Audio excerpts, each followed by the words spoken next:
Assalomu alaykum. Anglayotganinglar Şinjan Xalq Nashriyoti 2005-yili 1-oyda birinchi qatim nashr qilgan tarixiy roman Qonliq iz. Avtori Muhammad Ali Hilim. 14-bob. Ig'ir tiniqlar. Mard bo'lsang vatanni qilg'in himoyat, qon bilan yuyulsin gunoh jinoyat. Obul Qasim Lahuti. 1. Şinjanning vaziyati jiddiylashgan sari davlat ichi va sirtidagilar bu xil holatga kuchli siyosiy sezgurlik bilan qarshiladigan bo'ldi.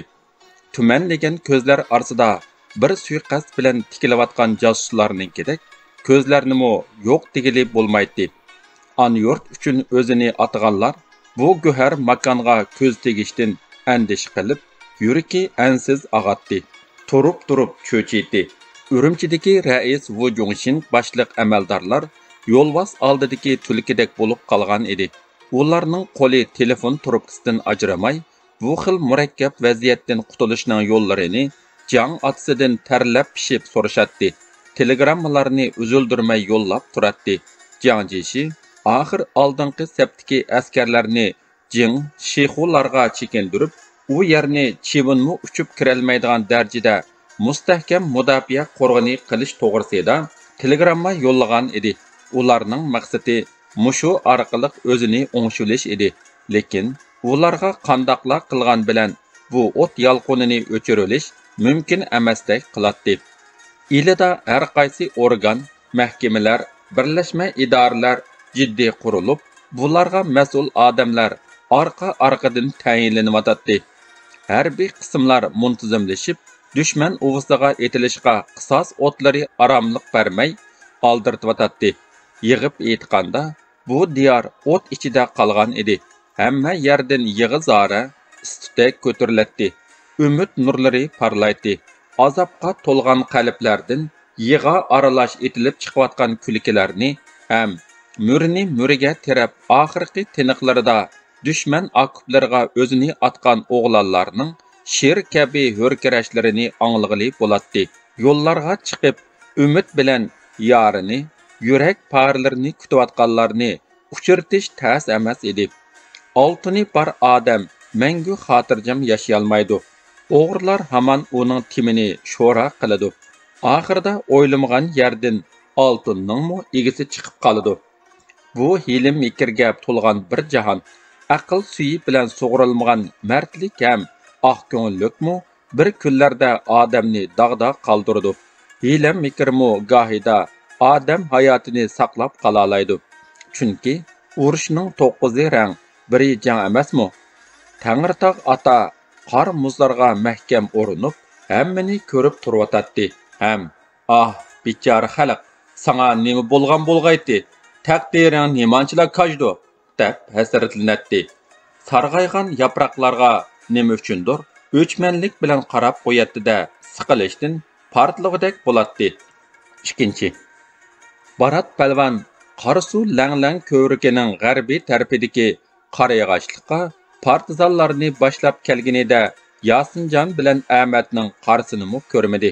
Barat palvan rallab bo'lib dushman uvusiga g'azab bilan tikildi. Tuzlanlik va qo'mishlikning o'rtasidagi dushmanlar Barat palvonga hammaga parvosiz holda xotirjam yashayotgandek ko'rindi-da, ochiqdan ig'ir tindi. U el yurtning umidini tezroq oqlashga aldiraydi. Biz hujumni boshlayli. Nimaga qarab turamiz?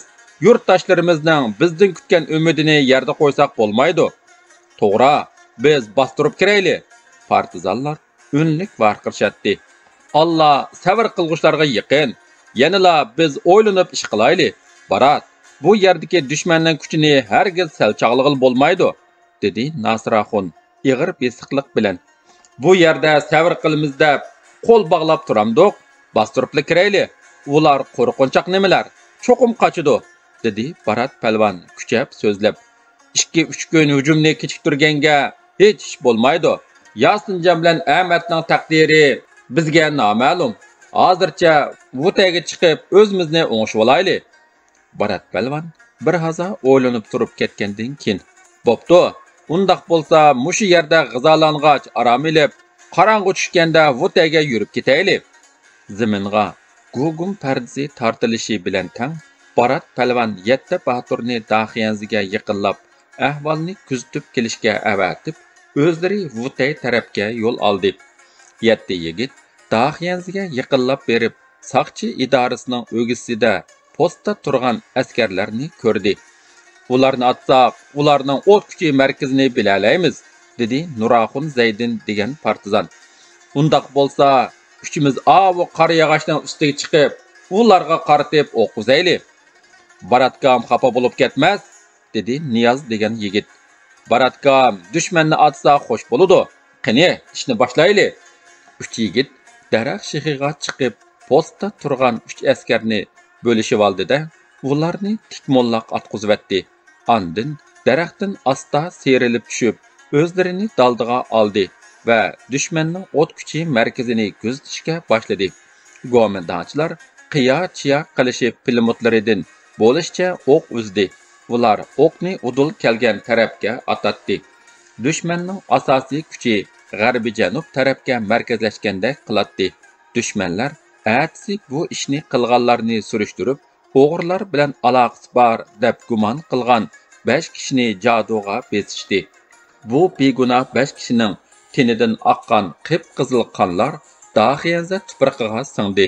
Shu kuni Go'mindonchilar butun ommani masjidga yig'ib, kimki o'g'irlar bilan birlashsa, ana shundoq oqibatga qoladiganligini qayta ta'kidlab, xalqning yuragini mujmoqchi bo'lishdi.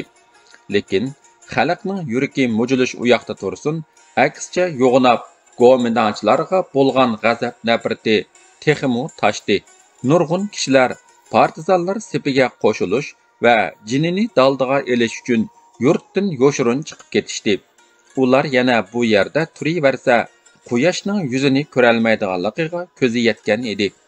Barat palvan Vutayga yetib kelib partizanlarni ardoq elishga buyurdi. Shu arada sharq tarafdan otlarning ansiz duprlashlari anglandi. Nasraxon, kelayotganlar kimdi? Dedi Barat palvan nazarini ovoz chiqqan tarafga ittik burab. Bilmadim. Her ihtimal qarshi yo'shirinib turayli. Partizanlar mugdak basqan ko'zlarini uvlab, jiddiy holatda yo'shirinib turishdi. Kecha jimjitligini buzib turgan ot tuyoqlarining ovozi bargancha yaqinlab keldi. Ular ot tizginlarini tortishib, atrofga zan silishdi. O'qizamdoq, dedi qari quvan. Yo'q, ular o'z odamimizda qiladi, dedi Nasraxon. Men ularning oldiga chiqay, dedi Barat palvan. Xatarlik, unda qilma, dedi Turdaxun. Barat palvan uning so'ziga quloq solmay, o'rnidan turib, otliqlarning oldiga qarab mandi. Partizanlar qorallarini batlab, otliqlarni nishonlab turdi. Nihoyat surlik kayfiyat hukm suratdi. Barat palvan ig'ir qadami bilan ularga qarab, asta ilgirlamoqda edi. Otliqlardan biri otdan tushib, Barat palvonga yaqinlab keldi. Barat palvon to'xtab ularning turqiga boshdan oyoq ko'z yugurtdi. Biz Barat palvon partizanlarga qo'shlayli deb chiqqan. Men Barat bo'lman. O'zinglar-chi? Biz jingdan kelgan partizanlar. Mening ismim To'xti Yasin. Biz jami 12 odam. Yaxshi bo'pti, azamatkansizlar. Barat palvon ular bilan qizg'in salomlashdi. Boshqalarmi yugurishib kelib ulardan ahvol so'rashib ko'rishdi. Sizlar hozir qaysi tarafdan keldinglar? Dedi Barat palvon ularni amdala yiqilgan gulxon atrofida o'ltirishga taklif qilib. Achaldan kelishimiz. U yerdagilar mushu atrofda partizanlarning harakat qilayotganligini aytgan. Elning quliqi uzun degan shu-da. Qani, ahvolinglarni tafsiliyroq anglab boqmamdiq. Jingdan kelgan partizanlar Barat palvonning o'ttiri bo'y, gavdalik, bo'yni buqininkidak sal qisqaroq, mo'rilari kang, qangsharliq, qo'yiq o'sgan burtining ikki uchi yo'gishib turgan, kurak juvisi ichidagi balvag'iga mavzur qistirgan holatiga to'ymay qarashatdi. Desam gap to'la, deb so'z boshladi. To'xti Yasin ko'zini bir nuqtaga tikkan holda.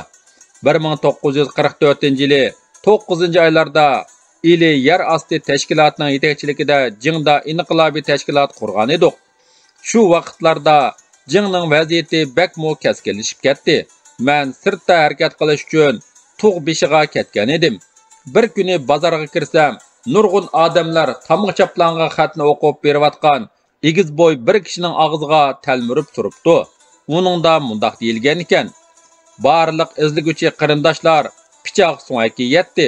Gomindaning zulmi chekiga yetib, xalq kun ko'chirolmas holga keldi. Muhtaram qarindoshlar, Gomindaning qonli qilichidan baldurroq qutulish uchun uyinglarda palta, gurjak, ori bo'lsimi ilib, qo'zg'alon ko'tarishga tayyorlaninglar. Fursat g'animat. Ozodlik tengi bizni chaqirmoqda. Haqiqiy mard o'g'lonlarni sinaydigan vaqt yetib keldi. Bu dunyo sinoq dunyosi. Shir yurak azimatlar o'rninglardan dasturinglar. İnqilab o'tlariga o'zimizni atayli. Pat yaqinda G'ulji shahri Gomindaning temir tapanidan qutuladi.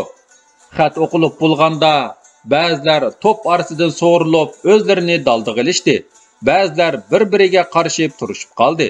Bu cho'qim bizning tashkilotning qilgan ishi edi.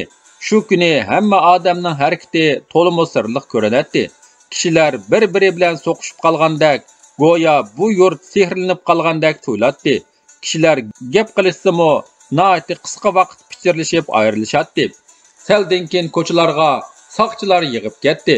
Men so'kal etimni minib, tug' beshiga qarab yo'l oldim. Tashkilotdagi odamlarim bilan aloqalashishga ko'zim yetmagan edi. Shu kunlarda eli partizanlari to'g'riliq ajoyib gaplar taralgan. Buni sizlarga deb beray. Nilqi tog'larida bir ko'zlik yo'g'on bir odam paydo bo'pti-dak. U odamga qilich, o'q o'tmaydi ekan. Kechida kiyimlarini solsa, uning badanidan bir talay o'qlar sharaqshib to'kiladi ekan. Beshiga Sulaymon mis qalpiqini kiyib olsa, g'oyib bo'lib ketadi ekan. Atiganda Nilqi teqiga 5-6 mashina askar chiqsa, kechda boshqa askarlar berib, ularning o'likini mashinaga besib ilib kelar ekan. U nihoyatda botur odam bo'lib, peshonasining qop o'tirsida bir ko'zi bor ekan. Kechda uyga chiroq yoqmasa-mu, ko'zi yo'ritadi ekan. Bu gap so'zlar quloqdan quloqqa anglanib, kishilar oxirgi zamon bo'lgan bo'lsa kerak deyshadi. Ham namozxonlik qilishga boshlaydi. Mening birdan bir orzuyim ashu bir ko'zlik odamni ko'rilish edi. Yana bir kuni bozorga kirsam, askarlar bozor ichiga chumulidek yamrab ketibdi. Maktablarmi taqilib, u yerlarga boy g'ojamlarning qo'rovlariga askarlar o'rilishibdi. Bir qism kishilar bo'yiga yetgan qizlarini yotliq qilib o'tibdi. Shu vaqtdagi ahvol nihoyatda jiddiy tus olgan edi. Men maxfiy tinglab yurib, tashkilotimizning ahvolini aran egiladim.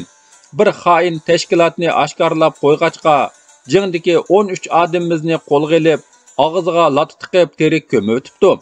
Buni anglab nihoyatda azoblandim. Yurkim ichishib qo'ydi. Men darhol o'zimni daldiga ilib, iliqi xoinni izlab hech yerdan topolmadim. Shu chaqda yana mundaq bir etinishli ahvol yuz berdi. 15 yetimchi balani Gomindachilar eli o'g'irlarining odamlari deb taxta ustiga yotqizib bog'lab, chanab o'ltiribdi.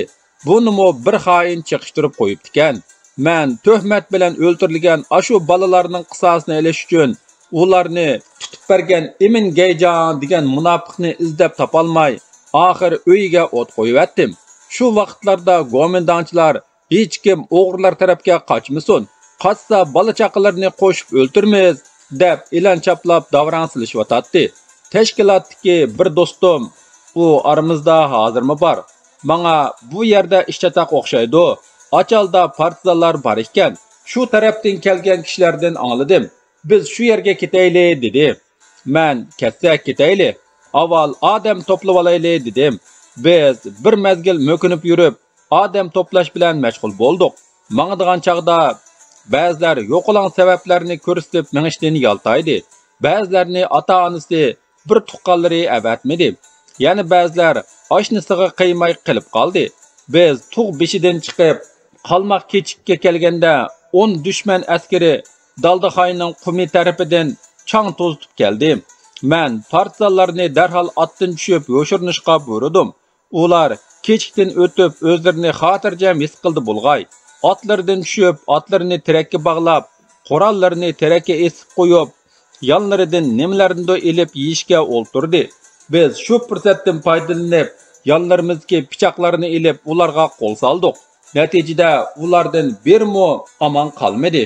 Biz ularning qurol-yarog, otlarini o'ljilib, avval Qozonbuloqqa, ondan Achalga keldik. Lekin Achalda partizanlarning qarsimi ko'rinmadi. U yerga urush vahimasidan qochib chiqib olgan bir necha Mo'ng'ul bizga "Vutay tarafda partizanlar bormikin?" dedi. Biz tavakkul qilibla bu tarafga ot solgan edik. Xudoga shukri, sizlar borkansizlar. Biz uzundan beri Baratkamning nomini ko'p anglagan. Mana Xudo bizni oxiri ko'rishtirdi. Ufuk quyosh tug'ilish oldidagi to'lg'oqda qizirishga boshlagan edi. Namxush sovuq shamol yuzlarga urilib turardi. Jahon ig'ir sukunat ichida to'lg'anatdi. Nerida qad ko'tarib turgan zaminga qo'ziq bo'lib qiqilgan tog'lar qariyib ko'rinatdi. Atrofda so'zilib yotgan, cheksiz ketgan sayliqdan tarilayotgan bir xil g'ariblik odamning ichini siqatdi. Munofiqlar! Barat palvonning qapoqlari turilib, vujudi g'azab nafratdan silkindi. U Daxiyanziga qiladigan hujumni kechiktirmaydigandek qiladi. Bir necha partizan yigit Gulxonni ulg'aytib choyga taraddud qildi. Bir qism partizanlarning ko'zlari uyquga ilingan edi. Shu asnoda margan yigitlar yetib kelib, ahvolni Barat palvonga doklad qildi. Barat palvon Daxiyanzi tarafga cho'nqur qisos to'yqsida qaradi-da, ko'zlaridan bir xil o'chmanlik uchqunlari chachirdi. U qahri g'azab bilan cho'nqur bir tindi. Partizanlar atiganlik nashtini qilib bo'lib, keshdiki jangga jiddiy tayyorlik qilayotgan edi. Daxiyanzi tarafdan arg'in, ustivishi to'kilib turgan bir kishi chiqib kelib, bular yeniga hozir bo'midab yetib keldi. Barat palvon uningga darhol choy berib, arduqini olg'izgandan keyin ahvol so'radi. "Ha, qayerdan kelishing?" "Daxiyanzdan chiqdim. Dushmanlardan aron qutuldim desizlar. Xudoga shukri, salomat chiqib sizlarga qaytilib oldim. Ular nurg'unlagan fuqarolarni o'ltiribdi. Mening akamnimi o'ltiribdi. Oqshom ularning post turgan 3 askari o'libdi-kan. Men aron jinimni oldim." U shundoq deb ko'ziga liq yosh oldi. Barat palvon uning Daxiyanzdan chiqdim deganini anglab, boshqacha hayajonlandi-da. "U yerda qo'mondonchilar jiqmi?" deb so'radi. "To'liq bilmayman. Ishqilib 4-500 dak borg'u deyman. Buni aniqlig'i bo'ladi. Ular bizning kelganligimizni bilgandakmi?" Dushmanlar sonining oz ekanligini anglagan Barat palvonning chiroyi nurlandi. "Ular bahramon yurishidi. Bilgandek emas. Aniqlab chiqadigan ish bo'lsa, men tayyor. Xanzuchinimi yaxshi bilaman." U ko'zlarini chimildatib sal ruhlandi. "Oqshom o'lgan askarlardanmi bilmadimi?" dedi Nasiraxon o'ylanib ketib. "Uni Daxiyanzliklar qildi deyishyotidi. Shunga fuqarolarni qirg'in qilyotidi. Men aron qochib chiqdim. Ularni bahramon yurishidi da'vatatding'u. Ish qilib, menga ular shundoqdek ko'rindi. Qolgan ishlarni toza o'qib ketmaydi ekanman. Isming nima?" "Jabbor." U shundoq deb ko'zlarini Nasiraxondan elib qochdi. "Bizning 2 odamimiz Daxiyanzga kirib ketgan. Hozirgacha xabar yo'q. Sen ularni ko'rdingmi?" dedi Barat palvon uning oldiroq surilib. "Yo'q, ko'rmadim. Biz Daxiyanzga hujum qilmoqchi edik. Qo'mondonchilar haqida toza aniq ma'lumotga ega bo'la olmayapmiz. Sen Daxiyanzga kirib, aniq ma'lumot olib chiqa olamsan? Ajab yaxshi bo'ldi. Xalqim uchun xizmat ko'rsatib, akamning o'lgan qarindoshlarining qisosini oldigan ish bo'lsa, bosh ketadigan ish bo'lsa-mo men tayyor." dedi Jabbor qo'llarini bir-biriga surkab andin. "Dushmanlar agar bexutolatli bo'lsa, men oq bayroq chiqaraman. Sizlar bostirib kirsizlar. Ongacha Daxiyanziga yiqilishib turinglar." dedi. "Bu yaxshi gap bo'ldi. Xudo ishlarimizni o'ng qildi. Agar sen tutilib qolsang, ular bizni odamlari ko'pkan, har xil qurollar bilan to'liq qurollanibdi degan. El uchun to'kkan qining behuda oqmaydi. Mengu noming qoladi. Albatta shundoq bo'ladi. Bu qip-qizil yurak vatan, xalq deb so'qib turmamdi. Daxiyanza menga 5 qo'ldak ayon. Qo'mondonning hozir oziq-tuliki tugab, nima qilishni bilmay yuridi. Daxiyanzda hozir fuqarolar qolmadi. Mushu paytda sizlar hujum qilsanglar, ular gap yo'q mag'lub bo'ladi. Qo'mondonchilarni bahramon yurishidi da'vat atding. Endi oziq-tuliki tugab, nima qilishni bilmay yuridi deysan-ku. dedi Nasıraxun onunğa qadılıp qarab. "Men dedim-go, ular közümge bahraman yurgende görünüp ketdi dep, manga işenmeýatamsızlar. Gomindanın salgan zulmi dästiden beşimni koltuğuma qısıp qoyup, ulardan qısas iliş üçün sizlerge qıtlıqılı çıktım. Hem hayatım bilen hesaplaşmay, dahiyanızga kirmekçi boluwatyman. Erkek degen erkekdek yaşaşı kirek-go. Meni zadenim körüwatsızlar. Qaramamsızlar üstüvişimga." Jappar beşini çangallap ýygyryp tindi. Partizanlar Nasıraxunga narazlyk közleride qaraşdy. "Boldy qel Jappar," dedi Barat palvan Nasıraxunga alyp qoyup. "Saňa atdan birini bereyli. Sen dahyaznyň ahwalyny igilep bizge haberini ber. Biz taýýarlyk qılıp dahyazga ýakynlygaş turayly. Siz hatirjam boluň. Men her amallar bilen dahyazga kiremen. Sizler men ak bayrak çıkargan haman hücum başlaňlar. Ak bayrakka qartyp ok etip kalmaňlar jumo. Men ketdim. Hudaga amanet." Jappar Barat palvan bergen atny minip dahyazı tarapga quýundek çaptyryp ketdi. Onun jowysynyň sökülgen taşlary şamalda lepildeýdi. "Biz onunğa işinip ketmäýli.